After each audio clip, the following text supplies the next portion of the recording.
Karl Marx పేరు చూసి భయపడొద్దు.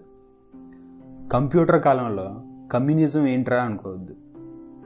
ఈ పాడ్కాస్ట్ పూర్తిగా కార్ల్ మార్క్స్ లైఫ్ గురించి, తను, తన భార్య, తన బిడ్డలు పడ్డ దుర్భర జీవితం గురించి. మార్క్స్ ఫ్యామిలీ మొత్తం ఫ్రెండ్స్ కనికరం పైన, దుకాణదారుల దయాదాక్షిణ్యాలపైనే ఆధారపడింది. మార్క్స్ జీవితం పేదరికంలో మగ్గిపోయింది. మార్క్స్ 3 కూతురులలో 2 తినడానికి తిండి లేక ఆకలితో సూసైడ్ చేసుకుని చనిపోయారు. మరో 3 పిల్లలు రోగానికి మందులు లేక చనిపోయారు. చివరికి తన 2-3 ఏళ్ల కొడుకు చనిపోతే శవపేటికి కొనడానికి డబ్బులు లేక వేరే వాళ్ళు డబ్బులు పంపే వరకు 2-3 రోజులు తన కొడుకు శవాన్ని పక్క గదిలో పెట్టారు. కొడుకు చనిపోయిన బాధను మనసారా బాధపడదామన్నా వాళ్ళకి హక్కు ఉండేది కాదు. ఎందుకంటే రూమ్ రెంట్ కట్టకపోతే కట్టు బట్టలతో పిల్లలతో బయట పడాలన్న భయం వాళ్ళ కొడుకు చనిపోయిన బాధను మింగేసింది. ఈ కష్టాలు కలకాలం ఉండబోవంటూ మార్క్స్ తన భార్య అయిన జెన్నీకి ధైర్యం చెప్పేవాడు. తన క్యాపిటల్ బుక్ మార్కెట్లోకి వచ్చేదాకా ఓపిక పడితే చాలు, ఆ తర్వాత అంతా మారిపోతుందని సర్ది చెప్పేవాడు. రిచ్ ఫ్యామిలీలో పుట్టిన జెన్నీ ఎన్ని కష్టాలు వచ్చినా మార్క్స్ని వదిలిపెట్టలేదు. ఎందుకంటే మార్క్స్ అంటే జెన్నీకి చచ్చేంత ప్రాణం. 1818లో మార్క్స్ జర్మనీలోని ట్రియర్లో పుట్టాడు. కార్ల్ అనేది తన పేరు, మార్క్స్ తన ఇంటి పేరు. మార్క్స్ బెర్లిన్ యూనివర్సిటీలో హిస్టరీ, ఫిలాసఫీ, లా చదివాడు. గ్రీక్ ఫిలాసఫర్ ఎపిక్యూరస్ మీద పిహెచ్డి చేశాడు. ఇకపోతే జెన్నీ ఒక సంపన్న వర్గంలో పుట్టింది. అప్పట్లో జెన్నీ యంగ్స్టర్స్కి కలలరాని అంత అందంగా ఉంటుంది ఆమె. జెన్నీ టీనేజ్లో ఉండగా ఒక యంగ్ లెఫ్టినెంట్ లవ్ ప్రపోజల్ను యాక్సెప్ట్ చేసి అతన్ని మ్యారేజ్ చేసుకోవాలనుకుంది. కానీ కొద్ది నెలలకే తన అభిప్రాయం మార్చుకుంది. మార్క్స్ని మీట్ అయిన తర్వాత తనకంటే 4 ఏళ్ళు చిన్నోడైన మార్క్స్ ఐడియాలజీ, తన తెలివి ఆమెకు బాగా నచ్చింది. 19th సెంచరీ స్టార్టింగ్లో రొమాంటిక్ ఆశయాలతో లైఫ్ని స్టార్ట్ చేసిన జెన్నీ ఉన్నత ఆశయాల కోసమే తన జీవితం అంకితమన్న మార్క్స్కి అన్ని విధాల అండగా ఉండడానికి ఫిక్స్ అయ్యి మార్క్స్, జెన్నీ లవ్ మ్యారేజ్ చేసుకున్నారు. ఇక అక్కడి నుంచి వాళ్ళ కష్టాలు స్టార్ట్ అవుతాయి. ఎందుకంటే మార్క్స్ దగ్గర పోషించడానికి డబ్బు లేదు, జాబు లేదు. ఉన్నదల్లా ఉన్నత ఆశయాలు మాత్రమే. ఉన్నత ఆశయాలు పొట్ట నింపలేవుగా. ప్రపంచాన్ని మార్చిన కార్ల్ మార్క్స్కి ఒక రైల్వే జాబ్కి అప్లై చేస్తే రాలేదు. ఎందుకంటే మార్క్స్ హ్యాండ్ రైటింగ్ దారుణంగా ఉంటుంది. తన భార్యకు, తన పిల్లలకు, తన చిరకాల ఫ్రెండ్ అయిన ఏంగిల్స్కి తప్పితే ఆ హ్యాండ్ రైటింగ్ ఎవ్వరికి అర్థం కాదు. మార్క్స్కి, తన ఫాదర్కి ఎప్పుడూ పడేది కాదు. ఒక చిన్న జాబ్ తెచ్చుకొని హ్యాపీగా ఉండక ఈ పిచ్చి రాతల ఫిలాసఫీతో ఎందుకు నీ టైం వేస్ట్ చేసుకుంటావని మార్క్స్ని పదే పదే అరిచేవాడు.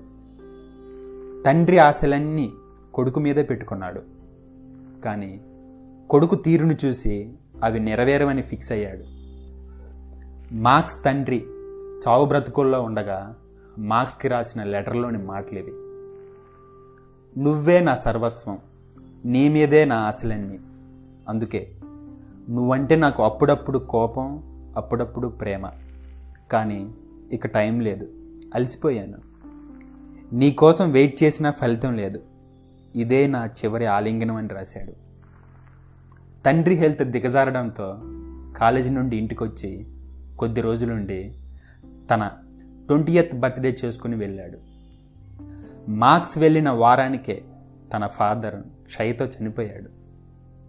తండ్రి అంత్యక్రియలకు మార్క్స్ రాకపోవడాన్ని కొందరు చరిత్రకారులు మార్క్స్ది రాతిగుండ అన్నారు. కానీ ఈ సున్నిత గుండెలకు అర్థం కాని విషయం ఏంటంటే అప్పటి వాస్తవాలను అర్థం చేసుకోలేకపోవడమే. ఒకవేళ అతను తిరిగి వచ్చినా అంత్యక్రియలు జరిగి 1-2 రోజులు అయి ఉండేవి. కానీ ఎవ్వరికి తెలియని విషయం ఏంటంటే మార్క్స్ తన లైఫ్ లాంగ్ తన తండ్రి ఫోటోను తన కోటు జేబులో దాచుకున్నాడు. మార్క్స్ చనిపోయినప్పుడు కూడా అదే ఫోటోను మార్క్స్ శవపేటికలో తన ఫ్రెండ్ ఏంగిల్స్ పెట్టాడు.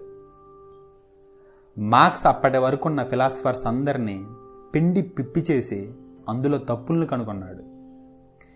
ఇక బుక్స్ అయితే విచ్చలవిడిగా చదివేవాడు. బుక్స్ విషయంలో మార్క్స్ ఇచ్చిన స్టేట్మెంట్ ఇది: నేను పుస్తకాలకు బానిస కాదు, పుస్తకాలే నాకు బానిస. అంతలా ఉండేది అతని అధ్యయనం. మార్క్స్ బాగా రాస్తాడు. అతని కోపం ద్వేషం తగ్గించుకొని సింపుల్గా కాస్త హాస్యం కలిపి రాస్తే జనాలకు బాగా అర్థమై ఉండేది. కానీ మార్క్స్ పదజాలం ఘోరంగా ఉంటుంది. చాలా డీప్గా రాస్తాడు. అందుకే ఆయన రాతలు సామాన్యులకు అర్థం కాలేదు. ప్రపంచాన్ని మార్చిన క్యాపిటల్ గ్రంథాన్ని అనారోగ్యంతో, పిల్లల చావులతో, పేదరికంలో ఉండి కూడా 20 సంవత్సరాలు కష్టపడి రాశాడు. వాళ్ళ పేదరికం ఎలా ఉంటుందో మచ్చుకు ఇదొక్కటి వినండి.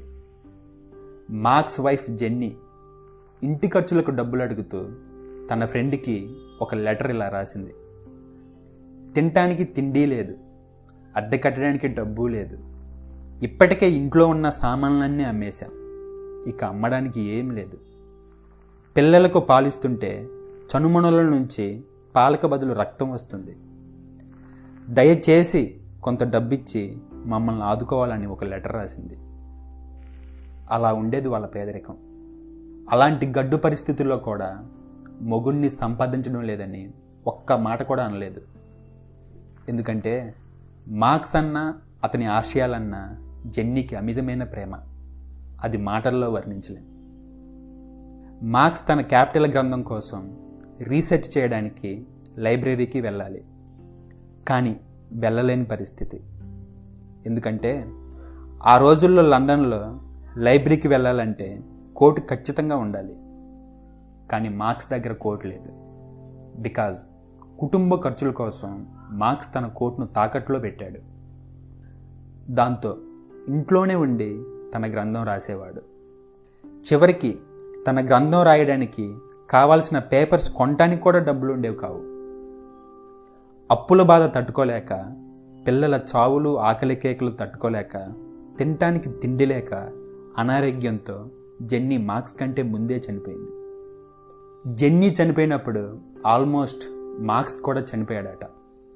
అంతలా ఉండేది జెన్నీపై అతని ప్రేమ. తలనొప్పి, దిగులు, నరాల బలహీనత, పౌష్టికాహార లోపం, వీటితో పాటు పిల్లల ఆకలి కేకల మధ్య మార్చ్ 14, 1883లో క్యాపిటల్ గ్రంథం రాస్తూ తన రాసుకునే బల్ల మీదే మార్క్స్ చనిపోయాడు. అప్పుడు అతని వయసు 65 సంవత్సరాలు. తర్వాత మార్క్స్ 3 కూతుర్లలో 2 ఆకలి కేకలు తట్టుకోలేక సూసైడ్ చేసుకొని చనిపోయారు. మార్క్స్ బతికొండగా అతని భావాలు, అతని రాతలు సామాన్య జనాలకు అర్థం కాలేదు. అర్థమైన పెట్టుబడిదారులు అతన్ని అణగదొక్కారు. అతను బ్రతికొండగా అతను సక్సెస్ చూడలేదు. ఏనాడు కడుపు నిండా తిండి కూడా తినలేదు. కనీసం పిల్లలకు కూడా తిండి లేదు. తను, తన కుటుంబం ఆకలితో అలమటించినా తనేం చేయాలనుకున్నాడో దాన్నే మార్క్స్ చేశాడు, ప్రపంచాన్ని మార్చాడు. మార్క్స్ చనిపోయిన కొన్ని సంవత్సరాల తర్వాత కమ్యూనిజం గురించిన ఆయన భావాలు రష్యా నుండి ఆఫ్రికా వరకు, ఆసియా నుండి కరేబియన్ వరకు వ్యాపించాయి. ఒక్క మాటలో చెప్పాలంటే ప్రపంచ దేశాల్లోనే ప్రతి ఒక్క దానిలో ఆయన ప్రతిపాదించిన సిద్ధాంతాలు ఉన్నాయి. సో నా టాప్ 5 ఫేవరెట్ బుక్స్లో ఈ బుక్ కూడా ఒకటి. ఈ బుక్ మీరు కూడా చదవాలంటే కింద డిస్క్రిప్షన్లో లింక్ ఇచ్చా, ఒకసారి చెక్ చేసి నచ్చితే కొని చదవండి.